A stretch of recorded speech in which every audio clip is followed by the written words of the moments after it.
একটি সুন্দর গল্প শুনতে। আজ শোনাব রাসেলের একটি সুন্দর গল্প। হ্যাঁ, এই গল্প শোনার আগে অবশ্যই রাসেল ইন্ডিয়া লাইফ এই চ্যানেলটিকে সাবস্ক্রাইব এবং শেয়ার করুন। শোনাচ্ছি রাসেলের আরেকটি গল্প।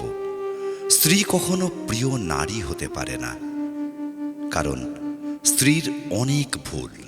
বেশিরভাগ লোককেই যদি প্রশ্ন করা হয়, আপনার জীবনের সবচেয়ে প্রিয় নারীকে, স্বভাবতই অনেকে উত্তর দেন মা, কেউ বলেন মেয়ে, কেউ বা বলেন বোন, আবার কেউ বা বলেন নানি, কারণ সে তাকে কোলে পিঠে করে মানুষ করেছে।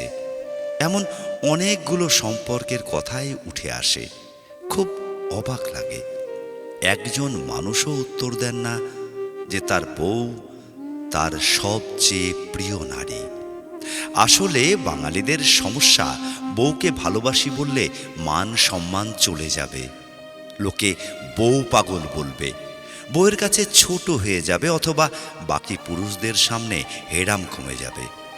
এমন একজন মানুষও কি নেই যার হাসপাতালে বেডের পাশে নির্ঘুম রাত কাটিয়েছে তার স্ত্রী, অথবা একসাথে জীবনের যুদ্ধটা করবে বলেই বাবার বাড়ির আভিজাত্যকে দূরে রেখে স্বল্প বেতনের ছেলেটার হাত ধরে বাবার বাড়িটা ছেড়ে এসেছে।